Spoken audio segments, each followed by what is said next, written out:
राजनीति में कहा जाता है कि गर्दन पे पैर रखकर आगे बढ़ा जाता है, सीढ़ियां गिराकर आगे बढ़ा जाता है। लेकिन मैं आपका जो चरित्र और जीवन चरित्र सामने है, आपने ऐसे कितने ही राजनेता उत्तराखंड को दिए हैं। अगर पिता ये सोचे कि बस मैं ही हमेशा बना रहा हूँ तो वो अच्छे पुत्र पुत्रियाँ तो उसके बन ही नहीं सकते हैं। ईश्वर का आशीर्वाद है कि मुझे सबका प्रेम मिलता है और उस प्रेम के कारण से मुझे राजनीति में कहीं कभी विद्वेष का भाव दिखा ही नहीं। जो आज की यूथ जनरेशन है उससे उत्तराखंड के बारे में आप क्या एक्सपेक्ट करते हैं, वो कहाँ पे आप देखना चाहते हैं? मैं चाहता हूँ कि हमारे जो युवा हैं जो यहाँ से पलायन कर रहे हैं वो यहाँ आए, आप स्वरोजगार शुरू करिए और हमारे जो युवा पीढ़ी है ये यहाँ आत्मनिर्भर बने, उत्तराखंड आत्मनिर्भर बने।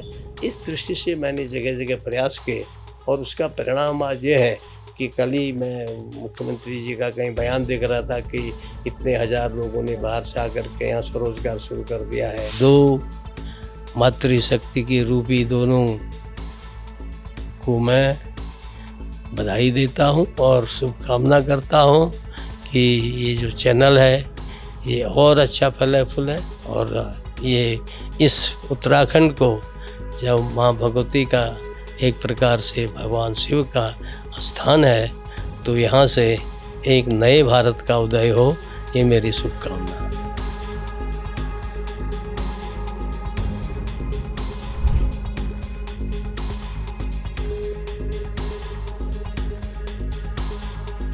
सभी को मेरा नमस्कार। आप सभी का स्वागत है हमारे चैनल स्टूल धारणी में। आज आदरणीय और हमारे बहुत ही रिस्पेक्टेबल हमारे से मतलब हमारे लिए मार्गदर्शक और मैं बहुत बहुत स्वागत करना चाहती हूँ हमारे भगत सिंह सर का। मैं नाम भी नहीं बोलना चाहती, मेरे इतने आदरणीय है। तो आज थोड़ा मार्गदर्शन प्राप्त होगा सबके लिए और हमें कुछ आज की जनरेशन के लिए हो सकता है कुछ ऐसा बेंचमार्क मिल जाए और कुछ ऐसा हमें सुनने को मिले शायद जिसकी हमें ज़रूरत है। तो मैं मतलब रिक्वेस्ट करूँगी प्लीज़ आप थोड़ा सा मुझे मार्गदर्शन दें और हमारे दर्शकों को भी मार्गदर्शन दें। देखिए, आज संयोग से पश्चिमी सभ्यता के हिसाब से मातृ दिवस है, मदर्स डे है और मदर्स डे पर यदि कोई माता सामने आ जाए और मुझको कहे कि नहीं तुमने 2 साल में भले कोई इंटरव्यू नहीं दिया है पर अपनी माता जी के नाम पर हमको इंटरव्यू दे दो तो इस नाते से मैं इंटरव्यू से दूर होने के बाद भी और हमारे शिवांगी और ज्योति की इच्छा को सिरोधार्य कर रहा हूँ। इच्छा को सिरोधार्य नहीं करूँगा तो शूल धारिणी कहेगी अरे भगत सिंह तू तो माँ भगवती का पुजारी है, माँ भगवती का भक्त है। तो इसलिए इस नाते से पहले तो आप सबकी दोनों लोगों की आपकी आज्ञा का पालन करने के लिए मैं यहाँ आया हूँ और मातृ दिवस पर आप सबको मेरा नमन है और सभी से यही प्रार्थना है कि हमें हमारे देश में इस शिक्षा दी गई है कि हमको मातृवत सर्वभूतेषु, केवल माताओं को महिलाओं को नहीं सबके प्रति मातृवत व्यवहार करो। तो एक समय इस देश में था जब माँ की इतनी पूजा होती थी और इसीलिए दुर्गा के इतने रूप हैं उनकी पूजा की जाती है और हमारे यहाँ केवल माँ के रूप में दुर्गा, सरस्वती, लक्ष्मी इन्हीं की पूजा नहीं की जाती है बल्कि जो धरती हमको पालती है, पोसती है, हमारे लिए इतने कष्ट सहन करती है उस धरती को भी हमने माता कहा है। हमारे यहाँ कहा गया है माता भूमि पुत्रो हम पृथिव्याम, अर्थात मैं इस जो भूमि है ये मेरी माता है और मैं सारी पृथ्वी का पुत्र हूँ, अर्थात सारी पृथ्वी भी मेरी माँ समान है। और इसी में से जो आजकल प्रधानमंत्री जी बार बार कहते हैं कि हम तो वसुधैव कुटुंबकम चाहते हैं, है अभी भी देखा इतनी लड़ाई हो रही है, सारा देश चाहता है कि पाकिस्तान को नामो निशान मिटा दो, लेकिन जब पाकिस्तान ने कहा कि नहीं हम सीज फायर करना चाहते हैं तो प्रधानमंत्री ने कोई देर नहीं लगाई, क्योंकि हमारा लक्ष्य युद्ध नहीं बुद्ध है, हम शांति चाहते हैं। तो एक प्रकार से ये जो श्रेष्ठ भाव है वो प्रधानमंत्री ने, क्योंकि वो हमारे भारतीय विचारों पर विश्वास करते हैं, वो भारतीय सभ्यता पर विश्वास करते हैं, भारतीय संस्कृति पर विश्वास करते हैं, इसके कारण से आज फिर से एक बार ऐसा लगता है कि शूल धारिणी माँ की आज्ञा हुई तो आगे बढ़ गए, और जब लक्ष्य प्राप्त कर लिया तो उन्होंने कहा ठीक है, अगर तुम शांत रहना चाहते हो, अगर तुमको हमारे सूल से और ज़्यादा डर नहीं है, हमारे सूल धारिणी माँ के सूल त्रिशूल से डर नहीं है, सूल से डर नहीं है, तो कोई बात नहीं, शांत हो जाओ। तो ये हमारी भारतीय संस्कृति की एक अभूतपूर्व शक्ति है, विशेषता है। और मुझे लगता है कि हमारे हर बच्चे को, हर भारतीय को इस बात की जानकारी अति प्रारंभ में होनी चाहिए। और इसीलिए हमारे यहाँ प्रारंभ में ही जब लोग उठते हैं तो उनसे कहा जाता है कि उठते ही धरती माँ के पाँव छो और धरती से को हे माँ मुझे क्षमा करो, मैं तुम्हारे पर अपना पाँव रख रहा हूँ।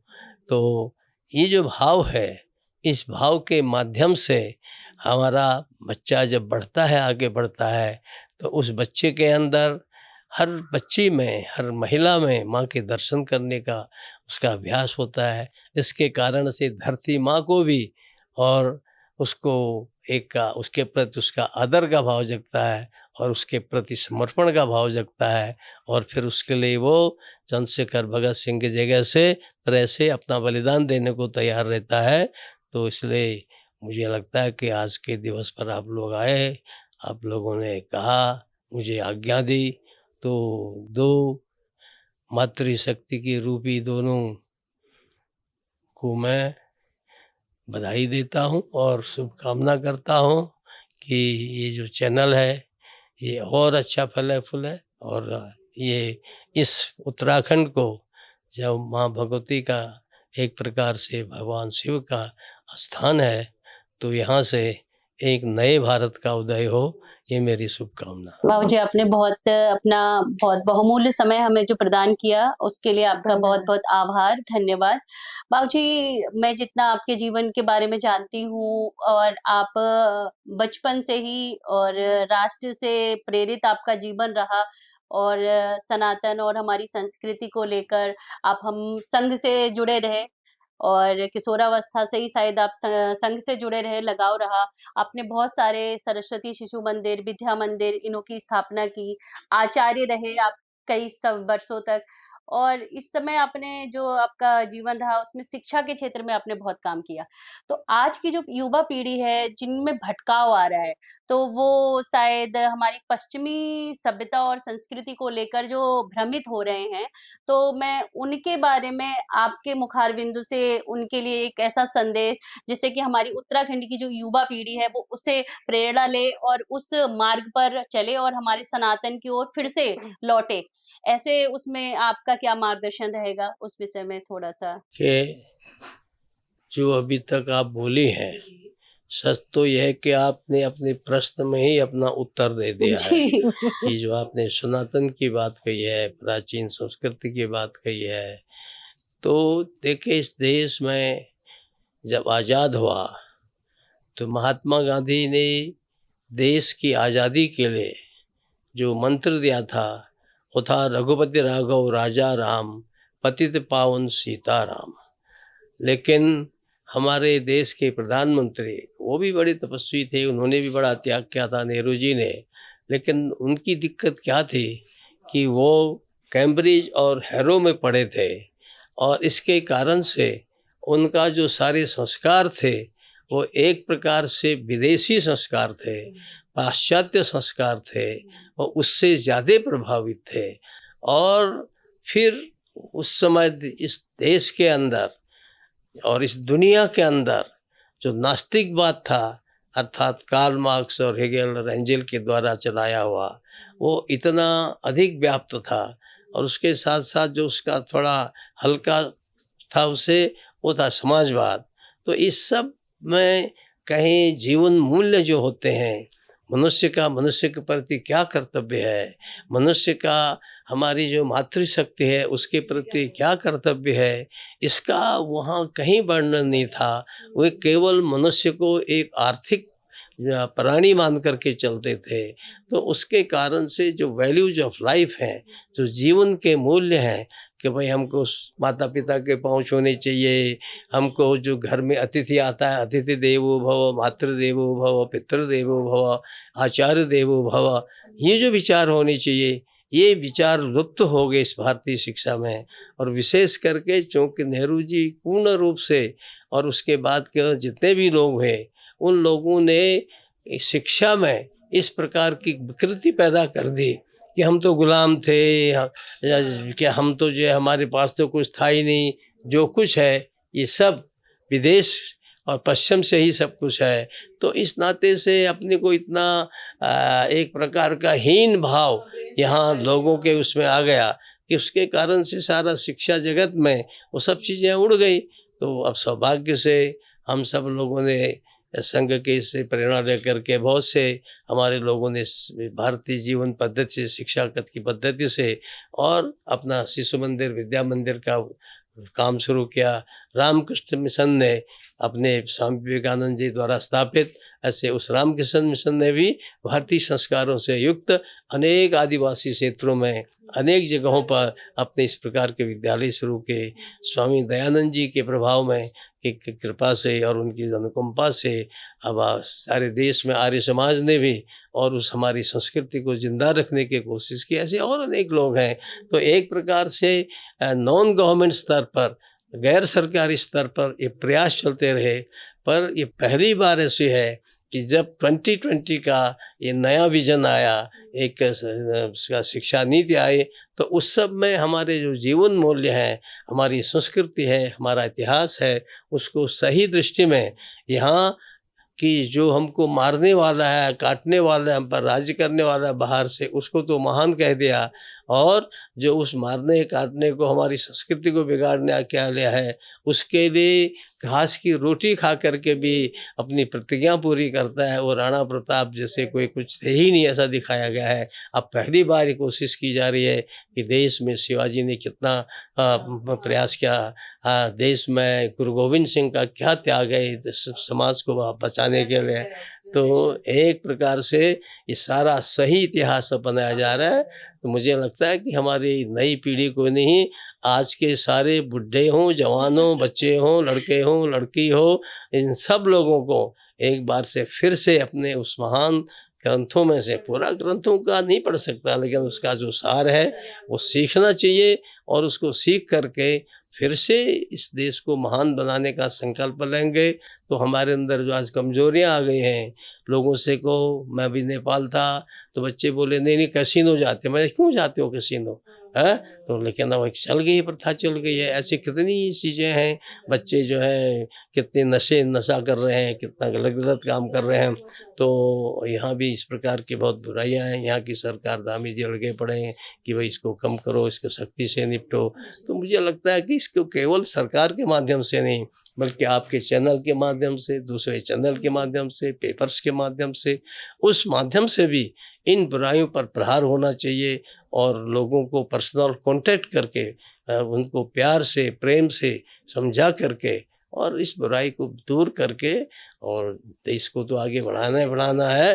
परंतु उत्तराखंड को, जैसा प्रधानमंत्री ने कहा कि अगला दशक उत्तराखंड का, जब हमारे युवाओं से बुराइयां दूर होंगी तो मुझे लगता है कि तभी तो बड़ा होगा। मान लिया हम खूब काम कर रहे हैं, हम कितने ही काम कर रहे हैं इसमें प्रदेश में जो आगे बढ़ाने के लिए, तो ये पहली बुराइयां दूर होने के लिए और हमारे संस्कार होने चाहिए। तो उस दिशा में मुझे लगता है कि केंद्र सरकार प्रदेश सरकार काम कर रही है और जनता के लोगों को भी काम करना चाहिए। करना चाहिए। बाबूजी, अब बहुत अच्छा आपने बताया और मैं देख रही हूँ कि आपके जीवन में जो बहुत सारा जो आपका राजनीतिक सफर बहुत लंबा रहा। शायद ही ऐसा कोई व्यक्ति हो जो विधानमंडल के दोनों सदनों के सदस्य रहे और संसद के दोनों सदनों के सदस्य रहे। फिर आपने संगठन में भी प्रदेश अध्यक्ष रहे, राष्ट्रीय उपाध्यक्ष रहे आप, और आपका इतना राजनीति लंबी में जो इतना जर्नी है। लंबा सफर रहा। तो हम्म। उसमें जीवन की कुछ बहुत उपलब्धियां रही होंगी, तो उसमें से कुछ उपलब्धियां आप हमारे दर्शकों मतलब के साथ कठिनता बताएं। भी, मतलब जो टफ रहा होगा कुछ वो टफ भी, भी रहा होगा आपके जीवन जो में, संघर्षपूर्ण राजनीतिक था संघर्ष वो भी भी, रहे होंगे, तो उसका छोटा बहुत कोई ऐसी उपलब्धि, कोई संघर्ष आपके जीवन में जो आप जो आपको हमारे लगा दर्शकों होगा को कि अभी संकल्प टूट जाएगा। मेरी तो इतनी उपलब्धि है जी। कि आज 2 नवयुवतियां, दोनों ही विवाहित हैं, दोनों ही जवान हैं और वो मुझसे प्रश्न पूछने आ रहे हैं, वरना वरना पहले नहीं। पहले हमारी नवयुवतियां, हमारी बालिकाएं शर्म के मारे और बुर्का पहन लेती या पहन लेते थे, तो इसलिए मैं सोचता हूँ कि यही एक बहुत बड़ी उपलब्धि है। तो ये जो राजनीतिक क्षेत्र में या फला क्षेत्र में वस्तुतः ये कोई एक व्यक्ति की सफलता नहीं होती है। जो काम होते हैं, जैसे हमारे यहाँ कहा जाता है कि भाई 7-5 की लकड़ी एक का बोझ, तो जब अनेक लोग खड़े होते हैं तो तभी मुझे हो सौभाग्य पाता है। मिला कि मैं संघ का स्वयंसेवक हूँ। हमको उस समय पत्थर लोग फेंकते थे, संघमति भंग है बोलते थे, हमारा मजाक उड़ाते बहुत थे, कठिन था मतलब। लेकिन ऐसे दौर में भी हमने, हमारे साथियों ने काम किया और हमसे अगली पीढ़ी के लोगों ने भी हमसे कुछ काम किया और फिर आगे के लोग भी उसमें आगे बढ़े। तो बढ़ते बढ़ते धीरे धीरे एक देश के अंदर एक जो क्रांति आ गई। भाव है, एक स्वाभिमान का भाव जगने लगा और उस स्वाभिमान का भाव जगने के कारण लोगों का विश्वास होने लगा कि भाई हाँ, ये जैसा कहते हैं वैसा करते हैं। उदाहरणार्थ राम मंदिर बनना चाहिए, ये अपने एजेंडा में बीजेपी भी नहीं लिया, तो आज बन भले गया। ही 50 साल 60 साल संघर्ष मैं करते कंप्लीट लगे, हुआ हूँ। वैसे तो 500 साल से संघर्ष है, पर उसमें जो है आज वो सपना साकार हो गया। मुझे ध्यान है जब मैं यहाँ मंत्री बन करके आया, मैं अभी बनना नहीं चाहता पर मुझे कहा गया तो मैं बन गया। तो 7,000 करोड़ रुपया खर्च करने के बाद भी टिहरी शहर खाली नहीं होता था, आधे गांव सब खाली हो गए थे। जब था तब वहाँ आदरणीय पूज्य भगोना जी, सुंदरलाल जी अनशन में बैठ जाते। यूपी गवर्नमेंट उनको पकड़ने की हिम्मत नहीं करती थी, क्योंकि बड़े उन्होंने बहुत से सामाजिक काम किए तो आदर करते थे लोग। लेकिन मैंने कहा कि नहीं, इतना 1,000 करोड़ रुपया खर्चा हो गया, ऐसे बनना चाहिए। और अटल जी का सहयोग मिला, प्रधानमंत्री थे, तो आज टिहरी का डैम जो है उत्तराखंड complete के हुआ। एक शान है और एक प्रकार से हमको बिजली भी दे रही ऊर्जा है, की बहुत पानी बड़ा भी दे स्रोत है रही है। बिजली का सबका। तो मुझे लगता है कि जो आप करें कि राजनीतिक दृष्टि से तो ऐसे अनेक काम है, पर मूलतः हमने जब उत्तराखंड लिया तो पहले उत्तराखंड भाजपा में था नहीं, तो उन्होंने मुझसे कहा कि नहीं, आप संघ का काम छोड़ के बीजेपी में आइए। तो मैंने, हमारे डॉक्टर नित्यानंद जी थे, उनके सहयोग से पुस्तकें लिखी और काम के संगठन आगे बढ़ाया। तो उसके कारण से उत्तराखंड पूरा राजनीतिक दृष्टि से भारतीय जनता पार्टी की पकड़ गांव-गांव, घर-घर तक हो गई और इसलिए यहाँ लगातार उनकी विजय भी होती है और इससे संतोष होता है कि भाई देखो, हमने जो काम किया है उसके कारण से आज नई पीढ़ी में भी देख रहे होंगे कि हमारे काफ़ी लोग ऐसे हैं कि जो आगे बढ़ रहे हैं, अच्छा काम कर रहे हैं। और राजनीति में मेरा जो सबसे सुखद अनुभव यही है कि मुझे चाहे हिंदुस्तान हो चाहे हिंदुस्तान से बाहर हो, कोई कम्युनिस्ट हो सकता है, कोई हाँ, समाजवादी सही हो बात है, सकता है, कोई different। किसी पार्टी का हो सकता है, कोई कांग्रेसी हो सकता है। तो मेरा एक जो सबसे ईश्वर का आशीर्वाद है कि मुझे सबका प्रेम मिलता है और उस प्रेम के कारण से मुझे राजनीति में कहीं कभी विद्वेष का भाव दिखा ही नहीं।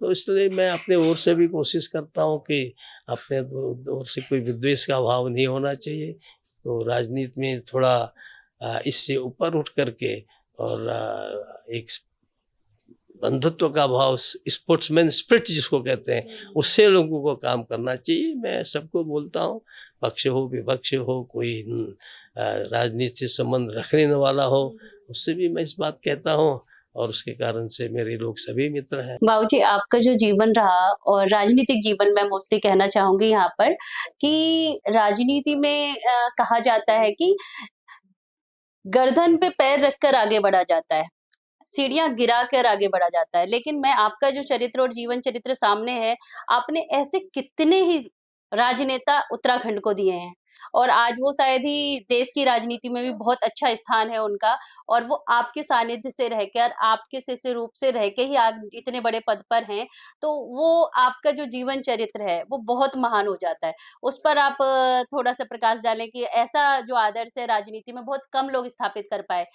तो उस पे थोड़ा-सा हमारे दर्शकों को, राजनेताओं के लिए 2 शब्द जी। मैं ऐसा नहीं मानता जी। कि मैंने कोई बहुत मेरे शिष्य हैं कि मैंने बहुत आगे बढ़ाया, जी। लेकिन हम जो मंत्र लेते हैं, हम लोग शास्त्रों से मंत्र लेते हैं कि स्वम चरित्रं शिक्षेरन् पृथ्व्याम सर्व विश्वेश, हम सारे विश्व को ही शिक्षित करेंगे, हैं। ये ऐसा पुराना मंत्र है एक। तो एक प्रकार से हमने कोशिश की, संगठन जब खड़ा करना होता है तो उसमें मैं ही हमेशा बना रहा हूँ, ये नहीं होता है। अगर आपको संगठन खड़ा करना है, संगठन एक परिवार की तरह से है। अगर पिता ये सोचे कि बस मैं ही हमेशा बना रहा हूँ, तो वो अच्छे पुत्र और पुत्रियाँ तो उसके बन ही नहीं सकते हैं। तो पिता का काम है, माता का काम है कि हमारे यहाँ कहते हैं पुत्रात् शिक्षात् पराजिज्ञे, पुत्र से मैं पराजित हो जाऊं, मेरा पुत्र इतना आगे बढ़े। और अध्यापक कहता है, आचार्य कहता है कि मैं शिष्य से पराजित हो जाऊं, जिनको मैं पढ़ा रहा हूं वो मुझसे ज़्यादा विद्वान बने। ये भाव जब होता है तो फिर राजनीति में परिवारवाद नहीं आता, राजनीति में व्यक्तिवाद नहीं आता है। और चूँकि संघ के संसद के नाते मैंने शिक्षा ली है और कोशिश की है कि जितना हो सके अपने साथ के लोगों को आगे बढ़ाओ, खुद चाहे पीछे हटो पर औरों को आगे बढ़ाओ।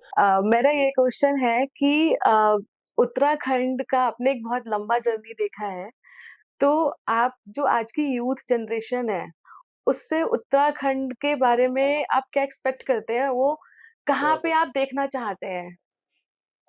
देखिए, मुझे माननीय प्रधानमंत्री जी ने महाराष्ट्र का गवर्नर बनाया। मेरे अभी 2 साल और बचे थे, तो मैंने उनसे कहा कि प्रधानमंत्री जी, मैं 17 साल की उम्र से घूमते घूमते थक गया हूँ। सही बात है। और अब आप मुझे छुट्टी दीजिए, जी। कुछ चिंतन मनन करूँगा। और दूसरी बात, मैंने उनको कहा कि देखिए, आप चाहते हैं कि रिवर्स माइग्रेशन हो, उत्तराखंड के बच्चे दिल्ली, मुंबई या लखनऊ कहीं शहरों में जा कर के प्रवासी हो गए, छोटे मोटे काम करते हैं, इस सब वापिस आए हैं। और उत्तराखंड आप चाहते हैं कि अगला दशक उत्तराखंड का है, तो अगर ये सब करना है तो मैं इस राजनीति से विरक्त होकर के, राजनीति से दूर होकर के, और जो आपने इतने कार्यक्रम दे रखे हैं कि लोग आगे आए हैं, काम करें, और यहाँ तक कि जो अंतिम ग्राम है अभी उन्होंने उसको वाइब्रेंट विलेज का नाम दे दिया। तो मैं चाहता हूँ कि हमारे जो युवा हैं, जो यहाँ से पलायन कर रहे हैं, वो यहाँ आएँ। और आपको ये जान कर के आश्चर्य होगा कि मैंने आने के तुरंत बाद मैं सबसे पहले उन जगहों पर गया जहाँ लोगों ने स्वरोजगार के ऐसे काम खड़े किए हैं जो दूसरे के लिए मॉडल हो सकते हैं। तो सुदूर पिथौरागढ़ के सुदूर इलाके से लेके उत्तरकाशी के सुदूर इलाके तक मैंने ऐसे लोगों के यहाँ प्रमुख संस्थानों पे गया जहाँ हमारे युवा, हमारे यहाँ के लोग, कोई सेब उत्पादन कर रहा है, कोई कीवी का उत्पादन कर रहा है, कोई मछली उत्पादन कर रहा है, कोई मशरूम उत्पादन कर रहा है। तो मैं उन सब जगहों पर, सब पर नहीं, अधिकांश जगहों पर मैंने जा कर के और फिर जगह जगह लोगों को कहा कि मीटिंग्स में कि भाई देखे, आप स्वरोजगार शुरू करिए और हमारे जो युवा पीढ़ी है ये यहाँ आत्मनिर्भर बने, उत्तराखंड आत्मनिर्भर बने। इस दृष्टि से मैंने जगह जगह प्रयास किए और उसका परिणाम आज ये है कि कल ही मैं मुख्यमंत्री जी का कहीं बयान देख रहा था कि इतने हजार लोगों ने बाहर से आकर के यहाँ स्वरोजगार शुरू कर दिया है। तो एक प्रकार से ये मेरी इच्छा है कि लोग यहाँ स्वरोजगार करें, अपने यहाँ आएँ और यहाँ से सरकार ने भी जो है बहुत सारी ऐसी योजनाएं चला रखे हैं जिसके माध्यम से महिलाएं जो हैं समूह हैं वो जो है बहुत अच्छा काम कर रही हैं जगह जगह, बहुत जगह पर मैं उनके बीच में जाता हूं तो बहुत खुश होते हैं।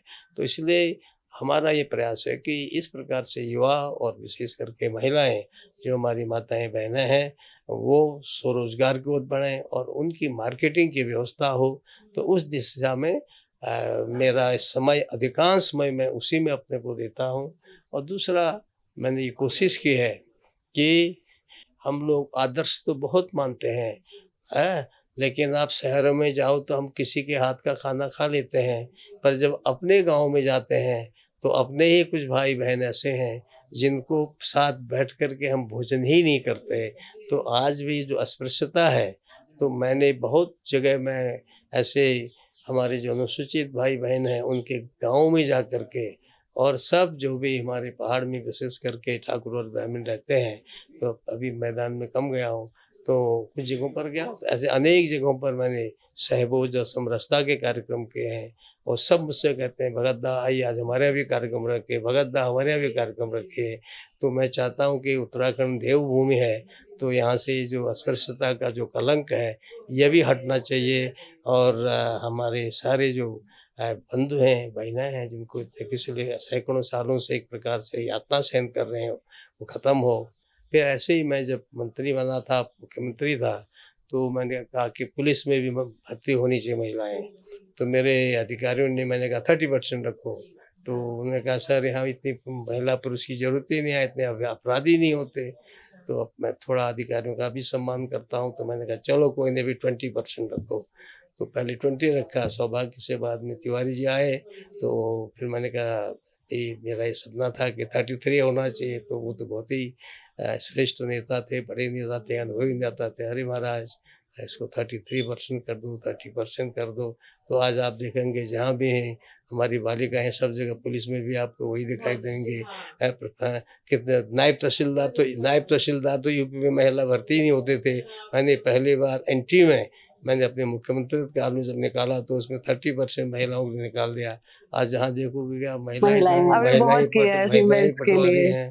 तो एक प्रकार से जो आपने महिला सशक्तिकरण अपना ये जो शूल धारिणी लिखा है, ये शूल धारिणी भी रहेंगी, ये कलम धारिणी भी रहेंगी, ठीक है नी, और ये बीणा धारिणी भी रहेंगे, ये बीणा धारिणी भी रहेंगे।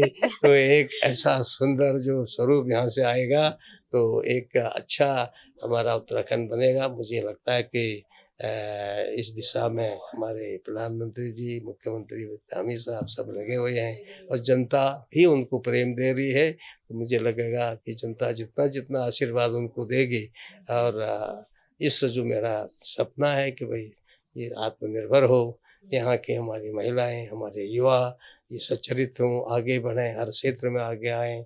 तो अगर ये सब हो गया तो मैं सोचता हूँ कि आपके आज के मातृ दिवस पर 2 माताओं का, मैं बच्चों को भी हमारे यहाँ माता ही बोलते हैं, इसलिए गौरा माता करके उनकी पूजा की जाती है। एकदम सही बात है। जो मातृशक्ति यहाँ पर आ गई, ऐसे मातृशक्ति आगे बढ़ती रहे। थैंक यू सो तो मच। आप लोग आए, धन्यवाद।